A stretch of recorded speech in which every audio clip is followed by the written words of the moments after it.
ಜನರು ಚಪ್ಪಾಳೆ ಹೊಡೆದಾಗ ಆ ನಿರ್ದೇಶಕರಿಗೆ, ನಿರ್ಮಾಪಕರಿಗೆ ಆ ಅನುಭವ ಅನ್ನೋದು ಅದು ಯಾರಿಂದಲೂ ವರ್ಣಿಸಲಿಕ್ಕೆ ಸಾಧ್ಯನೇ ಇಲ್ಲ. ಆ ರೀತಿಯಾದಂತಹ ಒಂದು ಅದ್ಭುತವಾದಂತಹ ಒಂದು ಚಿತ್ರಣ ಅನ್ನೋದು ಇಲ್ಲಿ ನೆರೆದಿದೆ ಅನ್ನೋದು ನನ್ನ ಭಾವನೆ. ಯಾಕಂದ್ರೆ ಈ ಒಂದು ಸಣ್ಣ ಕೆಲಸಕ್ಕೆ ನಮಗೆಲ್ಲ ನೋಡುವವರಿಗೆ ಒಂದು 3 ನಿಮಿಷ 4 ನಿಮಿಷದ ವಿಡಿಯೋ ಒಂದು ಸುಮ್ಮನೆ ನೋಡ್ಬಿಡ್ತೇವೆ, ಮುಂದೆ ಬೇರೆ ಏನಾದರೂ ವಿಡಿಯೋ ಅನ್ನೋದನ್ನ ನೋಡ್ಲಿಕ್ಕೆ ಇಚ್ಛಿಸ್ತೇವೆ. ಆದ್ರೆ ರಾಘವ ಸೂರ್ಯ ಅವರು ಇದಕ್ಕೋಸ್ಕರ ಅಂತ ಹೇಳಿ ಎಷ್ಟು ದಿವಸ ಯಾವ ರೀತಿಯಾಗಿ ಕಷ್ಟಪಟ್ಟಿದ್ದಾರೆ ಅನ್ನೋದು ನಾವೆಲ್ಲ ಹತ್ತಿರದಲ್ಲಿ ನೋಡಿದವರಿಗೆ ನಮಗೆ ಗೊತ್ತಿದೆ. ಕ್ಷಣ ಕ್ಷಣಕ್ಕೂ ಇದು ಸರಿ ಇದೆಯಾ, ಇದು ಸರಿ ಇದೆಯಾ, ಅವರು ಅಂತ ದೊಡ್ಡ ಸ್ಥಾನದಲ್ಲಿ ಇದ್ರೂ ಸಮೇತ, ಅವರ ವರ್ಗಕ್ಕೆ ಎಲ್ಲಾ ಮಾರ್ಗದರ್ಶನವನ್ನು ನೀಡುತ್ತಾ ಇದ್ರೂ ಸಮೇತ ಏನಾದ್ರೂ ಬೇರೆಯವರ ಹತ್ರ ತಿಳ್ಕೊಳ್ಳೋದಿದೆಯಾ, ನಾವೇನಾದ್ರೂ ಇನ್ನೂ ಸರಿ ಮಾಡ್ಕೊಳ್ಳೋದಿದೆಯಾ ಅನ್ನೋದನ್ನ ಕ್ಷಣಕ್ಕೂ ಅಲ್ಲಿ ನಿಂತು ಅವರು ಈ ರೀತಿಯಾದಂತಹ ದೃಶ್ಯ ರೂಪಕವನ್ನು ಅವರು ಸಾಧಿಸಿಕೊಂಡಿದ್ದಾರೆ. ಇಷ್ಟು ಜನ, ತುಂಬಾ ಜನ ನೆರವೇರಿದ್ದೀರಿ, ಇವರೆಲ್ಲ ತುಂಬಾ ಪ್ರಮುಖರೆಲ್ಲ ಇಲ್ಲಿ ಸೇರಿದ್ದೀರಿ.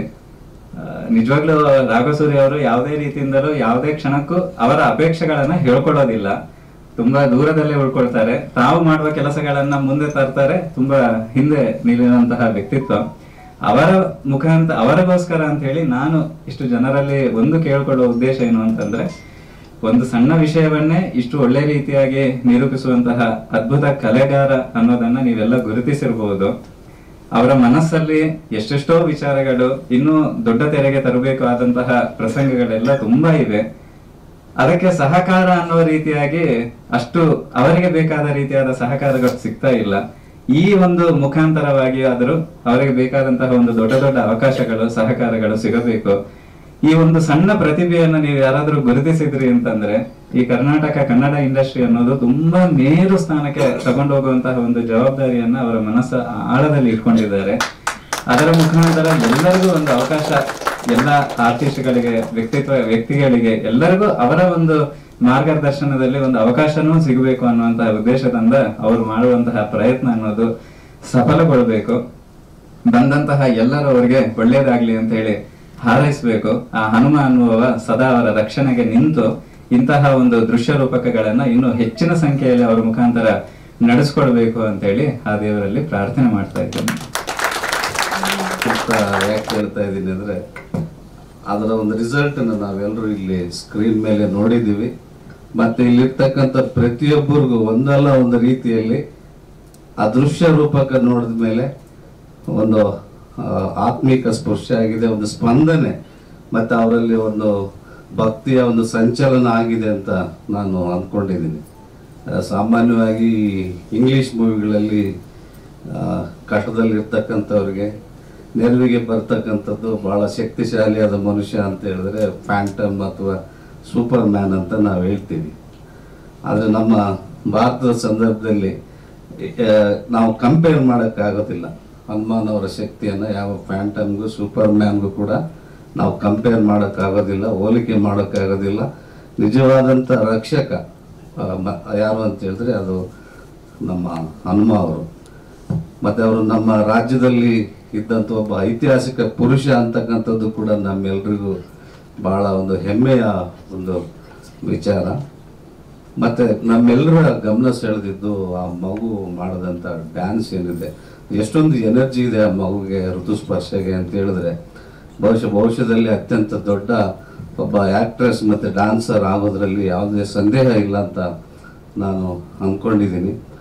ಸೊ ಖಂಡಿತವಾಗ್ಲೂ ಇದು ಹೆಚ್ಚು ಮಕ್ಕಳನ್ನ ಸೆಳೆಯುತ್ತೆ, ಮಕ್ಕಳನ್ನ ಆಕರ್ಷಣೆ ಮಾಡುತ್ತೆ ಈ ವಿಡಿಯೋ ಅನ್ನೋದು ನನ್ನ ವೈಯಕ್ತಿಕವಾದಂಥ ಒಂದು ಅನಿಸಿಕೆ. ಮತ್ತು ರಾಘವ ಸೂರ್ಯ ಅವರು ನನಗೆ ಸುಮಾರು ಒಂದು 6-7 ವರ್ಷಗಳಿಂದ ಪರಿಚಯ ಇದ್ದಾರೆ. ಅವರು ಮಕ್ಕಳ ಬಗ್ಗೆ ಭಾಳಷ್ಟು ಕನಸುಗಳು, ಕಲ್ಪನೆಗಳು ಅವರಲ್ಲಿದೆ. ನಾನು ಅನೇಕ ಬಾರಿ ಅವ್ರ ಜೊತೆಯಲ್ಲಿ ಚರ್ಚೆ ಮಾಡಿದ್ದೀನಿ. ಭಾಳ ದೊಡ್ಡ ಪ್ರತಿಭೆ ಅವರಲ್ಲಿದೆ, ಸ್ಕಿಲ್ ಅವರಲ್ಲಿದೆ. ನಮ್ಮ ನಿರ್ಮಾಪಕರು ಹೇಳಿರೋ ರೀತಿಯಲ್ಲಿ ಬಹುಶಃ ಇದುವರೆಗೂ ಅವರಿಗೆ ಒಂದು ಸೂಕ್ತ ವೇದಿಕೆ ಮತ್ತು ಅವಕಾಶ ಸಿಕ್ಕಿರಲಿಲ್ಲ ಅಂತ ನಾನು ಅಂದ್ಕೊಂಡಿದ್ದೀನಿ. ಇವತ್ತು ಏನು ಇಲ್ಲಿ ಮಹಾವೀರ ಹನುಮ ಈ ಆಲ್ಬಮ್ ಬಿಡುಗಡೆಯಾಗಿದೆ. ಇಲ್ಲಿಂದ ಅವರ ಒಂದು ಜೀವನದ ಮತ್ತು ವೃತ್ತಿ ಬದುಕಿನ ಪಯಣ ಖಂಡಿತವಾಗಲೂ ಬೇರೆ ರೀತಿಯಲ್ಲಿ ಸಾಗುತ್ತೆ. ಇವತ್ತಿನ ಈ ಸಂದರ್ಭ ಅದಕ್ಕೆ ಒಂದು ಮುನ್ಸೂಚನೆ ಮತ್ತು ದಿಕ್ಸೂಚಿ ಅಂತ ಹೇಳಿ ನಾನು ಅಂದ್ಕೊಂಡಿದ್ದೀನಿ. ಖಂಡಿತವಾಗ್ಲೂ ನಮ್ಮ ಸ್ಯಾಂಡಲ್ವುಡ್ನ ಭರವಸೆಯ ಒಬ್ಬ ನಿರ್ದೇಶಕರಾಗಿ ಅವರು ಹೊರಹೊಮ್ಮುತ್ತಾರೆ ಅನ್ನೋದರಲ್ಲಿ ಯಾವುದೇ ಒಂದು ಸಂಶಯ ಇಲ್ಲ. ಸೊ ಅವರ ಒಂದು ಕನಸುಗಳಿಗೆ ಅದೃಶ್ಯ ರೂಪಕ ಮತ್ತು ಹಾಡು ಅತ್ಯಂತ ಅದ್ಭುತವಾಗಿ ಪರಿಣಾಮಕಾರಿಯಾಗಿ ಮೂಡಿ ಬರಲಿಕ್ಕೆ ಕಾರಣಕರ್ತರಾದಂಥ ನಿರ್ಮಾಪಕರಿಗೆ ಮತ್ತು ಎಲ್ಲ ತಾಂತ್ರಿಕ ವರ್ಗದವ್ರಿಗೂ ಕೂಡ ಈ ಸಂದರ್ಭದಲ್ಲಿ ನಾನು ಹೃದಯಪೂರ್ವಕವಾದಂಥ ಅಭಿನಂದನೆಗಳನ್ನು ಸಲ್ಲಿಸ್ತೇನೆ. ಎಲ್ಲರಿಗೂ ನಮಸ್ಕಾರ. ನೀವು ಹೇಳಿದ ಮಾತು 100% ಸತ್ಯ. ಯಾಕಂದರೆ ನಾವೆಲ್ಲ ಸೂಪರ್ ಹೀರೋಸ್ ಅಂದ ತಕ್ಷಣ ವಿದೇಶದಲ್ಲಿರೋರು, ಹಾಲಿವುಡಲ್ಲಿರೋರ್ನೆಲ್ಲ ತಗೊಂಡ್ಬಿಡ್ತೀವಿ. ಆದರೆ ನಮ್ಮ ಭಾರತದಲ್ಲಿ ಸೂಪರ್ ಹೀರೋ ಅವಾಗಿಂದನೇ ಇದ್ರು. ನಮ್ಮ ಹನುಮಾನ್ ಮೊದಲು ಕ್ರಿಯೇಟ್ ಆಗಿದೆ ಅಂತ 100% ನಿಜ ಅದು. ರಾಜರಾಜೇಶ್ವರಿ ಮ್ಯಾಮ್, ನಿಮ್ಮ ಒಪಿನಿಯನ್ ಹೇಗೆ ಅನಿಸ್ತು? I speechless ma'am. ಯಾಕಂದರೆ ರಘು ನನಗೆ ಏನಂತಂದರೆ ಅಕ್ಕ ಅಂದರೆ ಈಸ್ ಅ ಬ್ರದರ್, ಅಮ್ಮ ಅಂದರೆ ನನ್ನ ಮಗ. ಏನಂತಂದರೆ ಎನಿ ವರ್ಕ್ ಹಿ ಡೆಡಿಕೇಟ್ಸ್. ಅಂತ ಅಡ್ವೊಕೇಟು ಆಗೋಗಿದ್ದಾರೆ. ನಮ್ಮ ಆಫೀಸ್ ಲೈಫ್ ಲೈನ್ ಅಂತ ಹೇಳ್ಬೋದು. ನನ್ನ ಕನ್ಸ್ಟ್ರಕ್ಷನ್ ಹೆಂಗಾಯ್ತು ಮನೆಗೆ ಗೊತ್ತಿಲ್ಲ. ಈ ಕನ್ಸ್ಟ್ರಕ್ಟೆಡ್ ನಿಮ್ಗೆ ಗೊತ್ತಿಲ್ಲ, is multi talented, multi profession ಇದೆ ಅವರಲ್ಲಿ. ಲಾಯರು, ಇಂಜಿನಿಯರು, ನೀವು ಯಾವುದೇ ಡಿಪಾರ್ಟ್ಮೆಂಟ್ ಕಳಿಸಿ he will go do it and come. ಎಂಥ ಚಾಲೆಂಜ್ ಕೊಡಿ he will do it and come with the perfection. ನನಗೆ ನಾನು ಜೀವಂತವಾಗಿ ಲೈವ್ ಹನುಮಾನ್ ನೋಡಿಲ್ಲ. For me Raghu is my Hanuman. ಎಂಥ ಸ್ಟ್ರೆಂತ್ ಅಂತಂದರೆ as is they, he will be there ಅಂತ. I have done the challenging cases. ನಾವಿಬ್ರು ಮಿಡ್ ನೈಟ್ವರೆಗೂ ಕೆಲಸ ಮಾಡಿದ್ದೀವಿ. ಎಷ್ಟು ಸಪೋರ್ಟ್ ಮಾಡ್ತಿದ್ರು ಅಂತಂದರೆ, if at all I am successful in some of the cases credit goes to him. ನಮಗೆ ಇಬ್ರಿಗೂ ಒಂದು ಕನಸಿದೆ ವೆಬ್ ಸೀರೀಸ್ ಮಾಡೋಕ್ಕೆ. ಯಾಕಂದರೆ ಫ್ಯಾಮಿಲಿ ಕೋರ್ಟಲ್ಲಿ ಬಂದು ಕೂತ್ಕೊಂಡು ಕೇಸ್, ನನ್ನ ಒಂದು ಕೇಸ್ಗೆ ಬರ್ತಿದ್ರು. ಅಲ್ಲಿರೋ ಕಥೆಗಳೆಲ್ಲ ಭಂಡಾರ ಅವ್ರ ಹತ್ರ. Really amazing characters. ಅವ್ರು ಹೋಗಿ ಕೂತ್ಕೊಂಡು ಅವ್ರ ಹತ್ರ ಮಾತಾಡ್ಕೊಂಡು ಅದನ್ನು ಬರ್ಕೊತಾ ಇದ್ರು, ನೋಟ್ ಮಾಡ್ಕೊತಾ ಇದ್ರು. And is got such a good stories with him ಅಂತಂದರೆ ಇಟ್ ವಿಲ್ ಬಿ ಅಮೇಝಿಂಗ್. ಅದನ್ನು ಎಕ್ಸ್ಪ್ಲೋರ್ ಮಾಡಬೇಕು. Somebody has to explore his talent. Still ತುಂಬ ಟ್ಯಾಲೆಂಟ್ ಇದೆ ರಘುಗೆ. ಆ್ಯಂಡ್ ಎಲ್ಲರಿಗೂ ಒಂದು ಸಕ್ಸಸ್ ಒಬ್ಬೊಬ್ಬರಿಗೆ ಹಂಗೆ ಹೋಗ್ತಾರೆ straight on the top. But ರಘುಗೆ ಇಟ್ ವಾಸ್ ಎ ಸ್ಟೆಪ್. ಈ ಸ್ಟೆಪ್ ಇಸ್ ಅ ಸ್ಟ್ರಗಲ್, ಈ step has a story. So ಅದು ಯಾವಾಗಲೂ ಕಾನ್ಸ್ಟೆಂಟಾಗಿ ಉಳ್ಕೊಳ್ಳುತ್ತೆ ಆ success. So Raghu has to do, he will be doing too many things. This is only a small light. ಇನ್ನೂ ದೊಡ್ಡ star ಆಗ್ತಾರೆ. Thank you Raghu. ಇದಕ್ಕಿಂತ ಒಳ್ಳೆ ಕಾಂಪ್ಲಿಮೆಂಟ್ ಸಿಗೋಕ್ಕೆ ಸಾಧ್ಯನೇ ಇಲ್ಲ ಅನ್ಸುತ್ತೆ. ಈಗ ನಾನು ಅರ್ಜುನ್ ದೇವ್ ಅವ್ರನ್ನ ಕೇಳ್ಕೊಳ್ತೀನಿ ಮಾತಾಡಬೇಕು ಅಂತ. ಸರ್, ಹೇಗೆ ಅನ್ನಿಸ್ತು ಹಾಡು?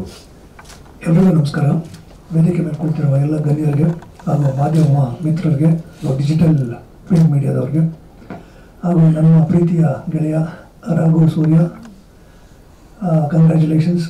ಭಾಳ ಅದ್ಭುತವಾಗಿ, ಭಾಳ ಚೆನ್ನಾಗಿ, ಅಚ್ಚುಕಟ್ಟಾಗಿ ಪ್ರೆಸೆಂಟೇಷನ್ ಕೊಟ್ಟಿದ್ದೀರಾ. ಹನುಮಾನ್ ಅನ್ನೋದೇ ಒಂದು ಶಕ್ತಿ. ನಮಗೆಲ್ಲ ಗೊತ್ತಿರೋ ಹಾಗೆ ಇಡೀ ಭಾರತ ದೇಶದಲ್ಲ, ಇಡೀ ಪ್ರಪಂಚದಲ್ಲಿ ಅದಕ್ಕೆ ಪೂಜಿಸ್ತೀವಿ, ಅದಕ್ಕೆ ಗೌರವ ಕೊಡ್ತೀವಿ. ನನ್ನ ಮನೆಯ ದೇವರು ಕೂಡ ಹನುಮಾನೇ.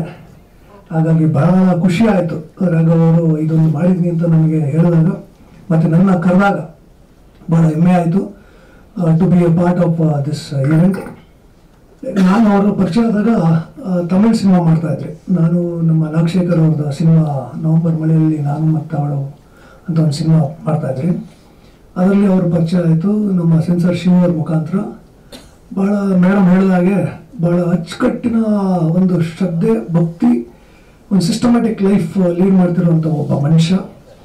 ದೇವರವ್ರಿಗೆ ನಿಜವಾಗ್ಲೂ ಒಳ್ಳೇದು ಮಾಡಬೇಕು ಅಂತ ನನಗೂ ಭಾಳ ಪ್ರೀತಿ ಅವ್ರ ಮೇಲೆ. ಯಾಕಂದರೆ ನಾನು ಅವರು ಅನೇಕ ಬಾರಿ ಡಿಸ್ಕಷನ್ ಮಾಡಿದ್ದೀವಿ. ಅವರಲ್ಲಿ ಇರೋ ಒಂದು ಪ್ರತಿಭೆ, ಅವರಲ್ಲಿ ಇರೋ ಒಂದು ಡೆಡಿಕೇಶನ್ನು ಭಾಳ ಹಂಚ್ಕೊಂಡಿದ್ದೀವಿ.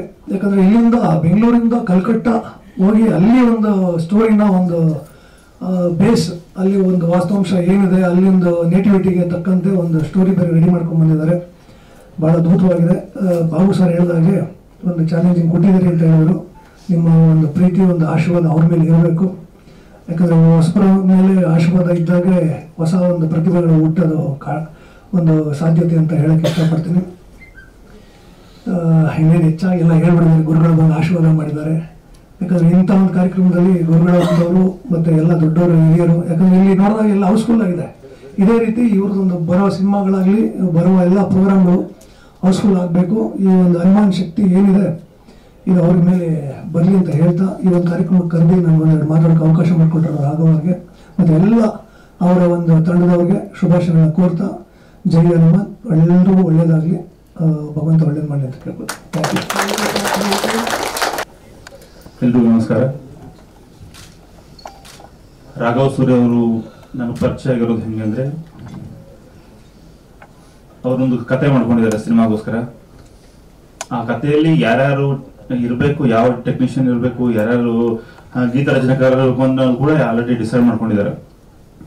ನಂದು ರಾಕ್ಷಸನು ನೀನಣ್ಣ ರಕ್ಷಕನು ನೀನಣ್ಣ ಹಾಡು ಕೇಳಿ ಖುಷಿಯಾಗಿ ಇದೇ ರೈಟರ್ ಬೇಕು ಅಂತ ಹೇಳ್ಬಿಟ್ಟು ನನ್ನ ಜೊತೆ ಡೈರೆಕ್ಟರ್ ನೇರವಾಗಿ ಮಾತಾಡೋಣ ಅಂತ ಬಂದ್ರು. ಆ ಮಾತುಕತೆ ಬಂದಾಗ ಗೊತ್ತಾಯ್ತು ಈ ಸಿನಿಮಾ ಒಂದು ಕತೆ ಹೇಳಿದ್ರು. ಕತೆ ಸಿಕ್ಕಾಪಟ್ಟೆ ಖುಷಿ ಆಯ್ತು.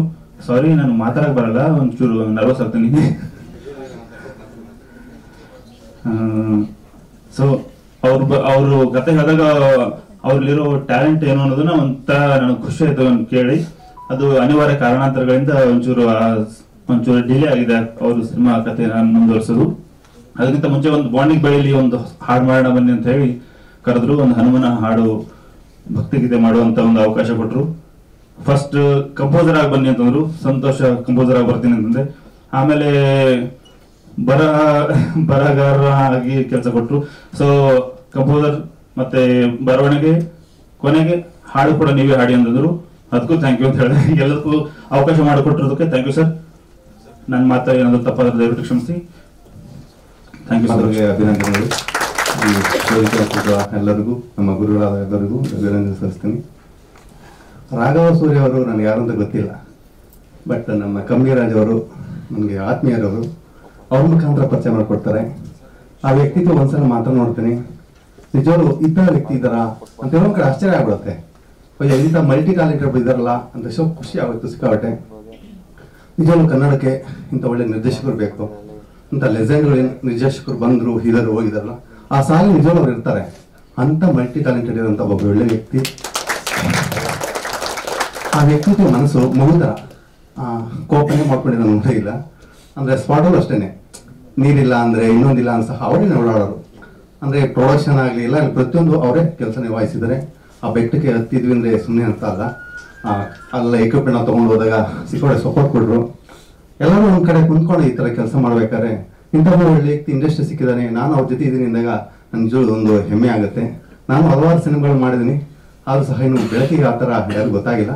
ನಾನು ವಿಕ್ಟರ್ ಸರ್ ಎಲ್ಲ ಗೊತ್ತಿದ್ರೆ ಜೊತೆ ಕೆಲಸ ಮಾಡಿದ್ದೀನಿ. ನಿಜವಾಗ್ಲೂ ರಾಘವ್ ಸರ್ ಒಂದು ದೊಡ್ಡ ಮಟ್ಟಿಗೆ ಒಂದು ಲೆಜೆಂಡ್ ಆಗಿ ಬೆಳೆಯಲಿ ಅಂತ ಆ ದೇವರಲ್ಲಿ ಪ್ರಾರ್ಥಿಸ್ತೀನಿ. ನಿಜವಾಗ್ಲೂ ಅವ್ರು ಒಳ್ಳೇದಾಗಲಿ sir. All the best sir. ಇವಾಗ ವಿಶ್ರೀವಾಸು ಸರ್ನೇ ವೇದಿಕೆ ಮೇಲೆ ಕರಿತಾ ಇದ್ದೀನಿ. ಇಲ್ಲ ಸರ್, ನಿಮ್ಮ ಅಭಿಪ್ರಾಯ ಹಂಚ್ಕೊಳ್ಳೇಬೇಕು. ಇಲ್ಲ ಸರ್. ಆಂಜನೇಯ ಸ್ವಾಮಿ ಈ ಒಂದು ಕಾರ್ಯಕ್ರಮ ಬಂದಿರ್ತಕ್ಕಂಥ ಎಲ್ಲರೂ ನನ್ನ ಹೃದಯಪೂರ್ವಕ ನಮನಗಳು. ರಘು ಸರ್ ಫಸ್ಟ್ ನನಗೆ ಈ ಆರೆಂಜ್ ಚಿತ್ರನ ಮುಗಿಸ್ಕೊಂಡು ಫಸ್ಟ್ ಒಂದು ರಫ್ ಆಗಿ ಒಂದು ಈ ಥರ ಮಾಡಿದೆ ಅಂತ ಕಟಿಂಗ್ ತೋರಿಸಿದ್ರು. ನಿಜಕ್ಕೂ ಎಷ್ಟು ಖುಷಿ ಆಯಿತು ಅಂತಂದರೆ, ಆ್ಯಕ್ಚುಲಿ ನಾವು ಪಕ್ಕ ಆಂಜನೇಯನ ಭಕ್ತರಾಗಿ ನಾವು ಯೋಚನೆ ಮಾಡಿರಲಿಲ್ಲ. ಅಷ್ಟು ಧೈರ್ಯವಾಗಿ ಸುದೃಢವಾಗಿ ಯೋಚನೆ ಮಾಡಿ ಒಂದೊಳ್ಳೆ ಸಾಂಗ್ ತಂದಿದ್ದಾರೆ. ನಿಜಕ್ಕೂ ಖುಷಿ ಆಯಿತು. ಇಂಥ ಒಂದು ಸಾಂಗು ಇನ್ನೂ ಹೆಚ್ಚೆಚ್ಚು ಬರಬೇಕು. ವಿಜುವಲ್ಸ್ ನೋಡ್ತಿತ್ತು ಅಂತ ಅಂದರೆ ವಾ ಒಂಥರ ನಿಜಕ್ಕೂ ದುಃಖ ತಡೆಯೋಕ್ಕಾಗಲಿಲ್ಲ ನಮಗಂತೂ.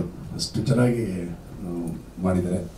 ರಘು, ನಿಮ್ಗೆ ನಿಜವಾಗ್ಲೂ ಇನ್ನೂ ಹೆಚ್ಚೆಚ್ಚು ಅವಕಾಶಗಳು ಸಿಗಲಿ, ಮಾಡಿ ಖಂಡಿತ ಈ ಒಂದು ದೊಡ್ಡ ಮಟ್ಟಿಗೆ ಈ ಸಾಂಗ್ ಹಿಟ್ಟಾಗುತ್ತೆ ಅನ್ನೋ ನಂಬಿಕೆ ನನ್ನಲ್ಲಿ ಇದೆ. Thank you. ಬಂದಿರ್ತಕ್ಕಂಥ ಎಲ್ರಿಗೂ ಆಂಜನೇಯ ಸ್ವಾಮಿ ಒಳ್ಳೇದು ಮಾಡಿ ಅಂತ ಈ ಸಂದರ್ಭದಲ್ಲಿ ಕೇಳ್ಕೊತೀನಿ. Thank you. ಜೈ ಹಿಂದ್, ಜೈ Karnataka. Thank you sir, thank you so much.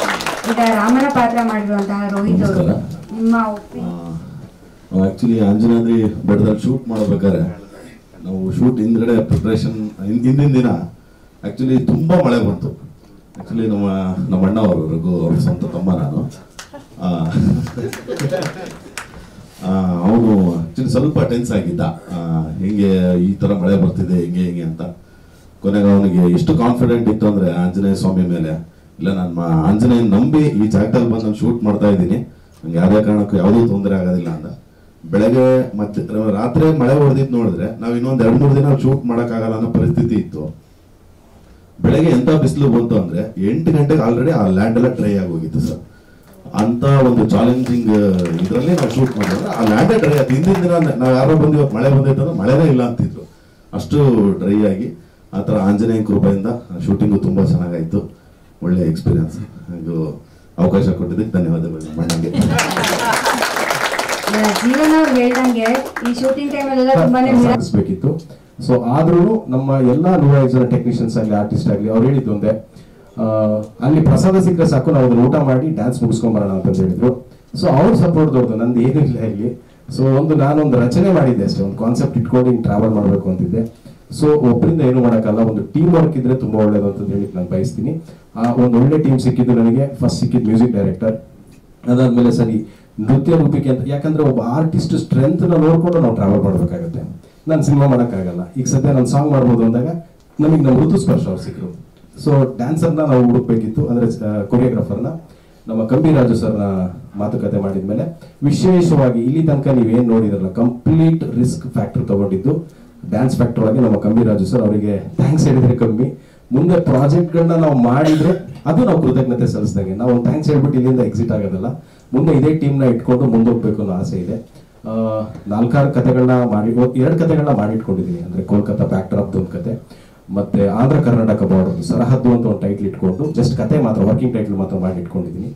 So ಒಬ್ಬ ಗಾಡ್ ಫಾದರ್ ಬೇಕು. ಸೊ ಗಾಡ್ ಫಾದರ್ ಈಗ ಗಾಡೇ ಸಿಕ್ಬಿಟ್ಟಿದ್ದಾರೆ, ಹನುಮಪ್ಪ ಸಿಕ್ಕಿದ್ದಾರೆ ಅನ್ನೋ ನಂಬಿಕೆ ಮೇಲೆ ಈ ಮುಂದಿನ ಪ್ರಾಜೆಕ್ಟ್ಗಳನ್ನ ಸದ್ಯದಲ್ಲೇ ಆ ಕತೆ ಎಲ್ಲ ಮುಗಿದ ಮೇಲೆ ಮುಂದಿನ ದಿನ ಅಧಿಕೃತವಾಗಿ ಹೇಳ್ತೀನಿ. ಸೊ ಒಂದು ಒಳ್ಳೆ ಜರ್ನಿ ಆಗಿದೆ. ಸೊ ಪೋಸ್ಟ್ ಪ್ರೊಡಕ್ಷನ್ಸ್ ಎಲ್ಲ ನನಗೆ ನಮ್ಮ ಎಡಿಟಾಪ್ಸ್ ಟೀಮ್ ಮಾಡಿಕೊಡ್ತು.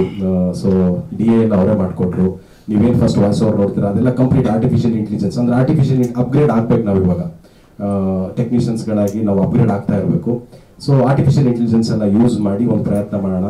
ಸೊ ನಮ್ಮ ಪರ್ಸ್ಪೆಕ್ಟಿವ್ ಹನುಮಪ್ಪ ಅಂದ್ರೆ ಏನು ಅಂದ್ರೆ, ಚಿಕ್ಕವರಿದ್ದಾಗ ನಮ್ಮ ತಾಯಿ ಒಂದು ತಾಯ್ತ ಕಟ್ಬಿಟ್ರೆ ನಮಗೆ ಧೈರ್ಯ, ಹನುಮಪ್ಪನ ತಾಯ್ತಾ ಇದೆ, ನಾವು ಎಲ್ಲಿಗೆ ಬೇಕಾದ್ರೂ ಹೋಗ್ಬೋದು, ಭೂತ ಬರಲ್ಲ ದೇವರು. ಇವತ್ತು ಮಕ್ಕಳಿಗೆ ಹನುಮಪ್ಪ ರೀಚ್ ಆಗ್ಬೇಕು ಅನ್ನೋ ನನಗೆ ತುಂಬಾ ಆಸೆ ಇತ್ತು. ಅವರೆಲ್ಲರಿಗೂ ರೀಚ್ ಆಗ್ತಾರೆ, ಬಟ್ ಮಕ್ಕಳೆಲ್ಲ ಬರ್ಬೇಕು ಅನ್ನೋ ಆಸೆ ಇತ್ತು. ಸೊ ಒಂದು ಮಗು ಸಿಕ್ತು, ಅದು ಅಂಜನಾ ದೇವಿನೇ ಬಂದಿದೆ ಅಂತ ಅನ್ಕೊಳ್ತೀನಿ ಋತುಸ್ಪರ್ಶ ಇದರಲ್ಲಿ. ಸೊ ಯಾಕಂದ್ರೆ ಅಂಜನಾ ದೇವಿದು ಅದೇ ತರ ಹಿಸ್ಟ್ರಿ ಇದೆ. ಅವಳು ತಪಸ್ ಮಾಡ್ಲಿಕ್ಕೆ ಅವಳು ಅಂಜನಾ ದೇವಿ ಬೆಟ್ಟಕ್ಕೆ ಹೋಗಿದ್ದು. ಸೊ ಅವ್ರು ಸುತ್ತ ಇದ್ದಿದ್ದು ಎಲ್ಲ ವಾನರು, ಅಂದ್ರೆ ಎಲ್ಲ ಹೆಣ್ಮಕ್ಳೆ, ಅವಳಿಗೋಸ್ಕರ ಅವಳಿಗೆ ಎಸ್ಕಾರ್ಟ್ ಆಗಿದ್ರು ಅವರೆಲ್ಲ. ಸೊ ಆ ಒಂದು ಕ್ಯಾರೆಕ್ಟರ್ ನನಗೆ ಆ ಹುಡುಗಿ ಮೂಲಕ ಸಿಕ್ಕರು. ಸೊ ನಾನು ಆ ಒಂದು ಜರ್ನಿ ಮಾಡಿದ್ದೀನಿ ಅನ್ನೋ ನಂಬಿಕೆ. ಸೊ ಇಷ್ಟೇ, ಮುಂದೆ ಸಿನಿಮಾ ಮಾಡೋದ್ರ ಮುಖಾಂತರ ಇನ್ನಷ್ಟು ವಿಚಾರಗಳನ್ನ ಹೇಳ್ಬೇಕು ಅಂತಿದ್ದೀನಿ ಸಮಾಜಕ್ಕೆ. ಸೊ ಮೆಸೇಜ್ ಕೊಡ್ತೀವಿ ಅಂತ ಹೇಳೋದಕ್ಕಿಂತ ಈ ತರ ಏನಾದ್ರು ಒಂದು ಕಂಟೆಂಟ್ಗಳನ್ನ ಇಟ್ಟು ನಿಮ್ಮ ಅಭಿಪ್ರಾಯಗಳನ್ನ ತಗೊಂಡು ತಿದ್ದುಪಡಿಗಳಿದ್ರೆ ಮಾಡ್ಕೊಂಡು ಮುಂದೋಗೋಣ ಅಂತ ಪ್ಲಾನ್ ಮಾಡಿದ್ದೀನಿ. Thank you.